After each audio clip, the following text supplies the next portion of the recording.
જીવન પાથેમાં માનવ જીવનની સ્વતંત્રતાની ઉપર સમીક્ષા એક કરીએ. માણસ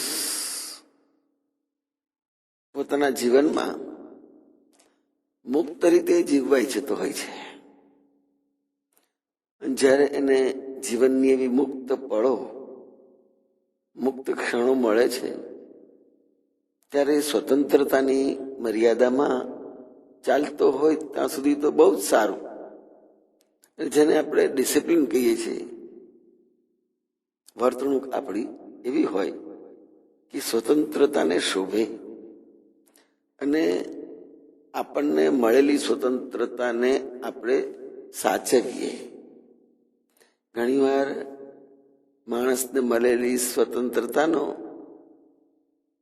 સાચવતા ન આવડે એટલે દુરુપયોગ કરે છે અને એને મળેલી છૂટમાં એમ જ સમજે કે આ મારો હક છે. કોઈ પણ સ્વતંત્રતામાં મળેલી છૂટને હક માની બેસવાની ભૂલ ના કરવી, કારણ એ સ્વતંત્રતાને માની લીધેલો હક ક્યારેક કુટેવ અને સ્વચ્છંદતામાં બેસી જતી હોય છે અને જ્યારે એમાં ક્યાંક વળાક આવે ત્યારે એ સ્વતંત્રતા ક્યારેક સ્વચ્છંદતા તરફ જતી હોય એવું સમજાય, છતાંય માણસને એ મળેલી છૂટનો હક માનીને એની વિકૃતિ ઊભી કરે, એનો દુરુપયોગ કરે. એનાથી માણસનું જીવન અને માણસની શિસ્ત, જેને ડિસિપ્લિન કહીએ છીએ, એ રોડાતી હોય છે. સ્વતંત્રતાને સાથે લઈને ચાલવું એ બહુ જ સ્વચ્છ અને પવિત્ર કાર્ય છે.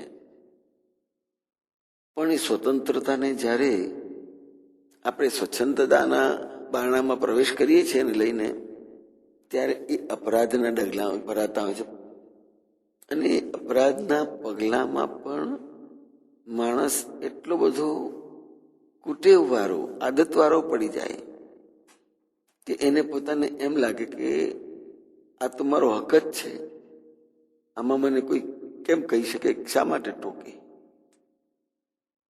એક માણસને એક સહેજ નાની બાબતમાં છૂટ મળી જાય પછી એ ધીરે ધીરે ધીરે વકરતી જાય અને વકરેલી એ સ્વતંત્રતા સ્વચ્છંદતા તરફ બેસી જાય.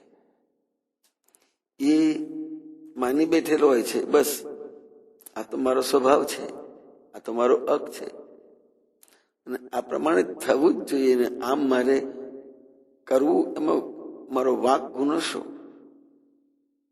મારી સ્વતંત્રતાનો ઉપયોગ મારે જેવો કરવો હોય તો એવો કરી શકું છું.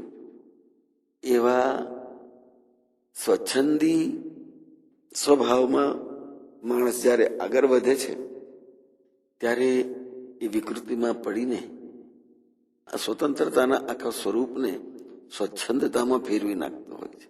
જય મહારાજ.